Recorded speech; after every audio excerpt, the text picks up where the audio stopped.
Good afternoon. My name is Judge Reggie Mathews, and I am a circuit court judge here in Lake County, Illinois. And as a judge, my job is to hear cases that are brought to me where people are having a dispute about some legal issue, and they bring their cases to me for me to be the decider of those issues by basically hearing the facts and applying the law to the facts and coming up with a decision. So that's my job. I am delighted to be with you here today because I'm going to read for you a story. We here in Lake County, the judges here, we believe reading is essential. And during this summer period, we're hoping that you young people are out there reading. And part of my job today is to encourage you to read. And I'm going to give you a story today, or read to you a story that is very important. It's a story that's near and dear to me, especially during the time that we live in, where we have so many opinions about different things. And the best thing we can do is learn more about one another. The story I'm going to read to you is called Escape North, the story of Harriet Tubman. This is a story about an amazing woman who did some amazing things. And the biggest thing she did was to help free people from slavery. She led a group from the South to the North so they can get their freedom. So let's begin, shall we? Escape North, the Harriet Tubman story. Chapter 1, Escape North. The night was dark. Cricket sound filled the air. A woman hid outside a cabin. She whistled a song called Go Down, Moses. A line in the song said, "Let my people go." Inside the cabin, the slaves knew that Harriet Tubman had come to lead her people out of slavery. And as you can see, here's the picture of Harriet Tubman. She is standing outside of a cabin. She's whistling that song, and that was their cue to know that it's time to run to freedom. In 1851, Harriet Tubman was a conductor on the Underground Railroad. The Underground Railroad wasn't a real railroad. It was the name people gave the route taking slaves north to freedom. Years before, a slave had run off. He had seemed to disappear right in front of his owner's eyes. "He must have gone on an Underground Railroad," said the owner. The story spread.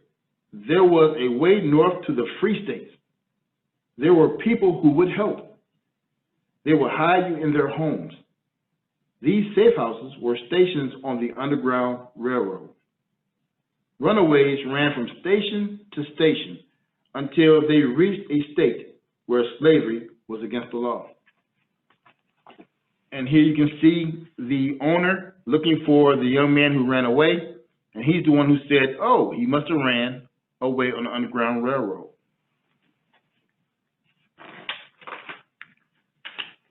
That Saturday night, 10 slaves answered Harriet's call to freedom. Field slaves had Sundays off, so the boss man wouldn't know they were gone until Monday. Then he and his dogs would come after them. If they were caught, they would be beaten, maybe to death. Harriet was there to make sure that didn't happen. She kept her eyes on the star in the sky, the North Star. She moved quickly, and the runaways followed. Suddenly, clouds covered the sky. Harriet had to make sure she was heading in the right direction. If she didn't, they could end up back at the plantation, and that was not good. Let's see, we see a picture here of her leading the slaves north by night. Harriet ran her fingers over the bark of the tree nearest her.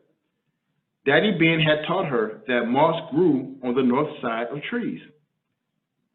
"I'll have to find north the way my daddy taught me," she thought. Harriet closed her eyes and thought back to the lessons of long ago. She thought back to when she was a girl.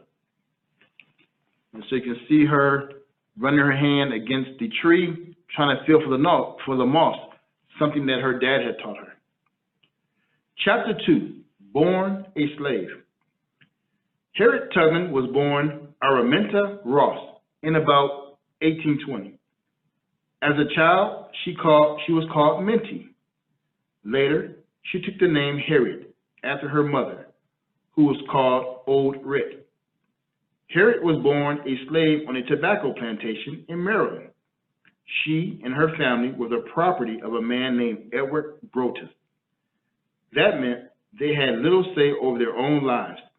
They could even be sold and separated from each other. So that's the plantation she grew up on, the little home down there in the field. So the reason why they say she was born in about 1820 is back then slaves, people enslaved, they rarely knew their real birth dates, and that was intentional in a lot of ways. So they could only guess as to when they were born. And you heard me mention that they were considered property. They were not even considered human. So they could be sold, bought, separated from their mother, their dad, their brothers and sisters. It was a horrible thing to happen to a family. Harriet's family lived in a small cabin near the master's house. It had no windows and only a bare earth floor. The family slept on beds made of straw. They used rags for blankets. They didn't have much to eat. Harriet didn't go to school. Slaves weren't allowed to learn to read or write. Instead, she helped her mother cook. She carried buckets of water to the slaves working in the fields. She picked insects off tobacco plants. And so you can see in the one picture, as it clears here, she's helping her mom in the kitchen, cooking corn, and her little brother's in the back laying on a bed of straw because they didn't have actual beds. And then in the other picture, she's carrying water to the slaves and picking bugs off of plants, off the tobacco plants. When Harriet was 7, she was sent to work for a neighbor, Mrs. Cook. Mrs. Cook made Harriet wind yarn all day. Sometimes the yarn broke. Then Mrs. Cook got out the whip. "You stupid girl," she yelled. "I'll show you what real work is." And you can see her, the lady in the red, that's Mrs. Cook. And Harriet is trying her best to wind the yarn. And that's what happened. If sometimes the slaves didn't do exactly what the owners wanted, or the people who were over them wanted, they would be beaten sometimes. And you heard her say she's going to get the whip. Mrs. Cook sent Harriet to work for Mr. Cook. Day after day, Harriet stood in the swamp checking muskrat traps. Finally, she got sick, and Mr. Cook took her home. So then again, on the picture here to the left, as it comes in, there she is wading in the water, looking for muskrat traps. You know what? She could have even stepped in that herself and hurt herself, but the owners didn't care.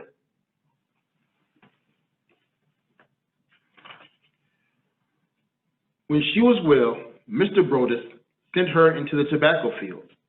In the fields, slaves worked long hours in the hot sun. If they didn't work fast enough, they were beaten. It didn't seem right to Harriet. Sometimes she looked up at the sky and watched the birds flying north. She promised herself that one day she too will fly north to freedom. Again, so she's been sent into the tobacco fields, working side by side with the slaves in the hot sun, where she dreamed of her freedom. Chapter 3, The Accident. When Harriet was a teenager, a slave working in the fields ran off. The boss man threw a weight at him to stop him, but he hit Harriet instead. Harriet wasn't the same after that. She fell asleep without warning. Sometimes her head would drop in the middle of a sentence and she would be asleep. These sleeping spells made escape even more dangerous. But Harriet's mind was made up. She was going to run, right? She was going to escape. So here we see the boss man. He threw a weight at the young man running, but it missed him and hit Harriet. The weights were used as a way of measuring to determine how much something cost. So they put the product on one side of a scale, weights on the other, to come up with the price. And he threw that at the young man, but hit Harriet instead. Daddy Ben, her father, knew Harriet would run. He wanted her to make it when she did. He showed Harriet where to hide in the woods. He showed her which plants and berries were safe to eat. He taught her how to run quickly and silently through the forest. Most important, he taught Harriet how to find north. "See that big dipper in the sky?" said Daddy Ben one evening. Harriet picked out the stars that formed a dipping ladle. "See that bright star above the bowl?" asked Daddy Ben. "That's the North Star. Follow it, and you'll be heading north to freedom." And so there's Daddy Ben with Harriet sitting on the porch. And that's a very touching moment because I'm sure, like any father, they want their kids to have success and to survive and to be safe, and more so than themselves. And so that's what Daddy was doing, Daddy Ben. He was trying to help Harriet, teach her so that when she escaped, she could be successful. Chapter 4, Harriet's Escape. Years went by. Whenever Harriet lost her heart, she looked up at the North Star. When she was 28, Harriet fell in love with John Tubman. Slaves weren't allowed to marry, so they jumped the broom instead. A broom was laid on the floor. The couple jumped over it. When they landed, they were husband and wife. Harriet told John her plan to escape. "I have a right to freedom or death," she said. "I will have one or the other, since no one is going to bring me back alive." John didn't want trouble. He said he would tell Mr. Brodus if Harriet kept talking about running away. Harriet stopped talking about it, but she didn't stop thinking about it. And there is Harriet and her husband, John, jumping the broom because, like I told you, they were not allowed to marry formally like most people. And then there she is daydreaming in the sky, looking towards the sky, because she wanted to run, and her husband was going to tell if she did, because he cared about her, and he didn't want her getting caught, but she was determined. She was going to run. One day, Harriet found out that she had been sold. It was time to act. Weeks before, a Quaker woman had offered to help. Quakers were religious people who believed that owning another human being was wrong. That woman gave Harriet directions to a safe house in Delaware the next day over. The next Saturday, Harriet waited until John was asleep. She wrapped cornbread and salt herring in a handkerchief. She silently opened the cabin door. Outside, the North Star pointed the way. Harriet didn't look back. She took off into the woods, running fast. So the picture here to my right, that is the Quaker woman who was trying to help give Harriet advice because she thought slavery was wrong as well. And it was time for Harriet to run because she had been sold. That means she could have been sent anywhere away from her family. So the time was now. On the other page, she snuck out of her husband's house with her husband, with her food that she prepared for the long journey. Chapter 5, Free at Last. Harriet ran for hours. Sharp pain stabbed her sides, but she didn't stop. She looked at the Choptank River to the Maryland border. As she ran, Harriet remembered Daddy Ben's words. Walk through water when you can. The dogs will lose your scent. Harriet took off her shoes and stepped into the icy river. When the sun rose, she heard the baying of hounds. The boss man was on her trail. Harriet found a small island in a swamp. She hid in a hollow log. She was so tired, she fell asleep. She didn't hear the slave catchers galloping past. So again, here we see on the page to the right, it's on the page to the right and to the left. She's wading through the icy cold water. She has a little lunch with her. And at the bottom, there's the log that she hid in as the slave catchers passed her by, and she was sound asleep. In Camden, Delaware, Harriet found the safe house the Quaker woman had told her about. A brightly colored quilt hung on the clothesline. That meant it was safe for Harriet to knock. The owners welcomed Harriet into their home. They fed her. They hid her in the attic where she slept all day. When night came, Harriet thanked them and ran for the next safe house. So again, that bright blanket on the clothesline, that was a signal to slaves. If they saw that, then it was safe to knock. That means there's no trouble inside and they can come in. And then again, there's the family, husband and wife, who not only fed her, but gave her a place to sleep and then sent her on her way the next day. Again, in the struggle for justice, in the struggle to fight injustice, it takes everyone, no matter who you are, no matter what your race, no matter what your culture, no matter what your background, it takes all of us in order to succeed. Once, Harriet fell asleep on the road. She woke up just as a group of slave hunters were approaching. Harriet scrambled into a ditch and covered herself with mud. She prayed the hunters wouldn't see her. Somehow, they never did. After days of running, Harriet crossed into the free state of Pennsylvania. She looked at her hands. She was the same person, but something about her had changed. Her hands belonged to her now, not to anyone else. Harriet Tubman was free. So we see the picture here that I'm pointing to. That's her hiding in the mud. She covered herself, hoping that the slave hunters wouldn't catch her. And then on the opposite page, there she is on her hands, on her knees, just looking at her hands in amazement. She had been a slave all her life. Now she was finally able to taste freedom. In Philadelphia, Harriet found a room to rent. She found work as a cook in a hotel. One day she met a man named William Steele. He was the secretary of the American Anti-Slavery Society. Harriet went to the society's secret meetings. One night at a meeting, Harriet found out that her sister's family had escaped. They were hiding in Baltimore. They needed someone to lead them to safety. I will lead them, Harriet said. The men at the meeting were shocked. There were no women conductors on the Underground Railroad. It was too dangerous. But Harriet would not be swayed.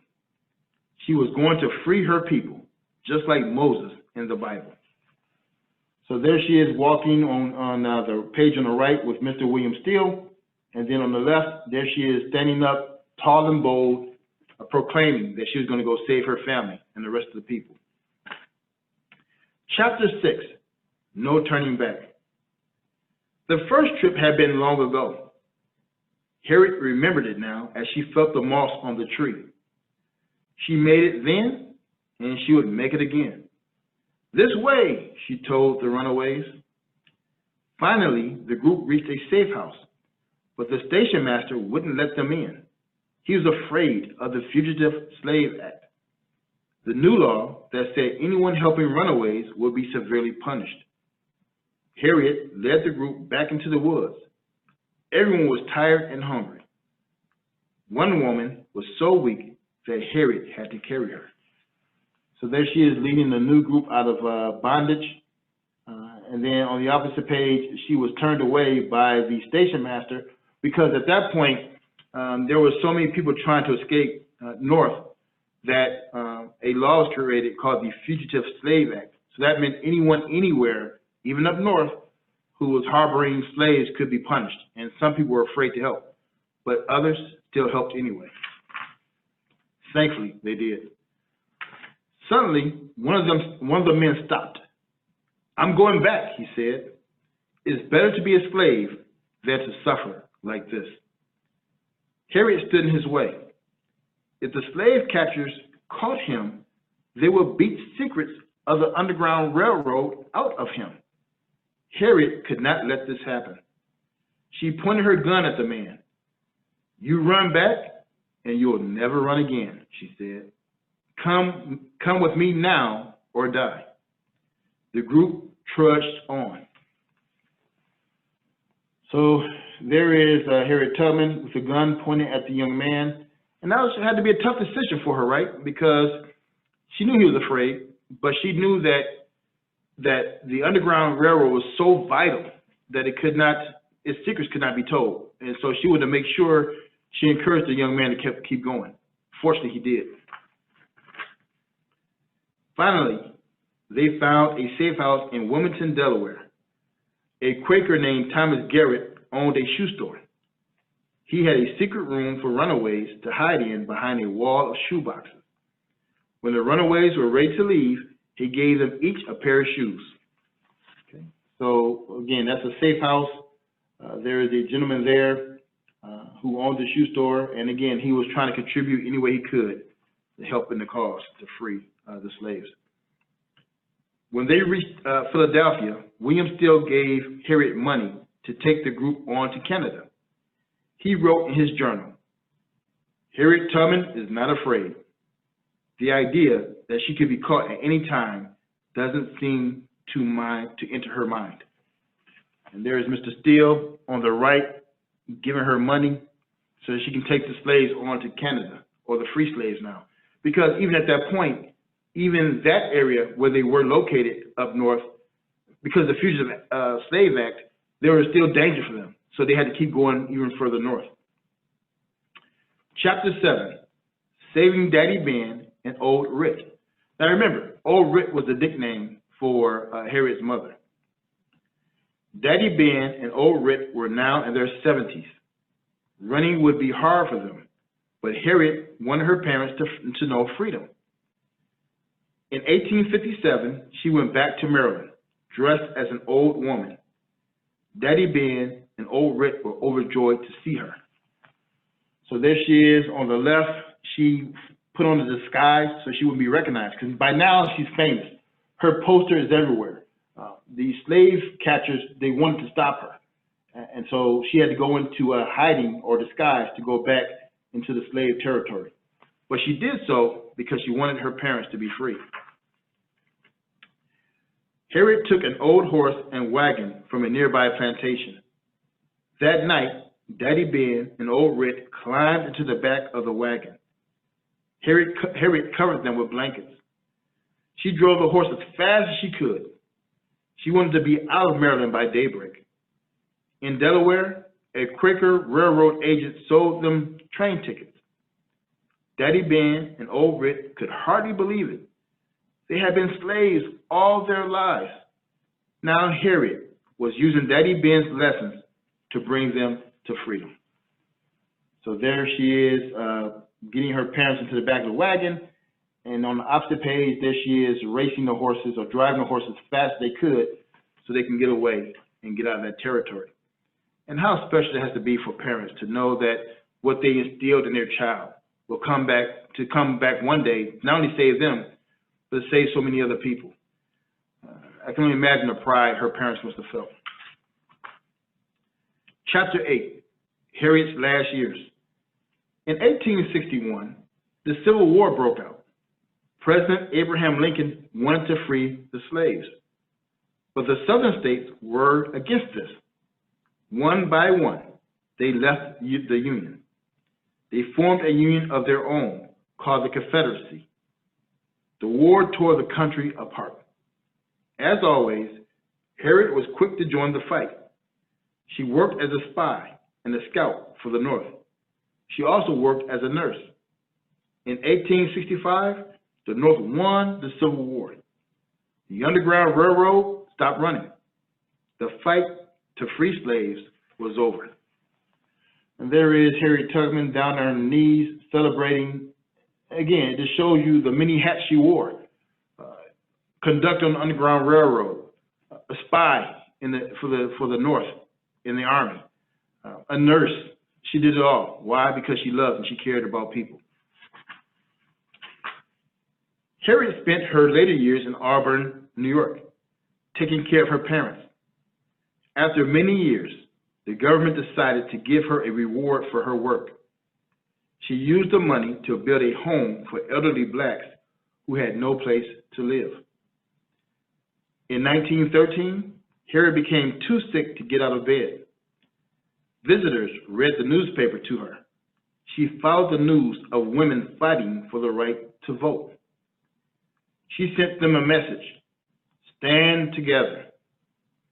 It was a message that had helped her people win the victory over slavery. one day it would help women win the vote. So on the right is the home that she bought. The government gave her money for her own to get to her, but instead she used that money to build a home for elderly people. That's how generous she was. That's how much she loved others. And then on the left, she was so weak she couldn't get out of bed, but she stayed in the fight. Now her fight was to help women gain the right to vote. She always cared about people. And so she used her words to encourage them. Sadly, Harriet died at the age of 93. She had made at least 19 trips south and brought more than 300 people out of slavery. I never run a train up the track, and I've never lost a passenger, she'd like to say. Today, Harriet Tubman is remembered as the Moses of her people and one of the bravest soldiers in the fight against slavery. We all owe a debt of gratitude to Harriet Tubman. Me personally, and so many others. It's because of Harriet Tubman I can sit here before you as a certain circuit court judge. It's because of Harriet Tubman and others in that fight. And it's not just Harriet Tubman and others who look like us, but it's everyone, every walk of life. White, black, Asian, no matter who you are, no matter what your background, no matter what your gender, we're all in this together. And the only way to stamp out injustice is for all of us to come together as one.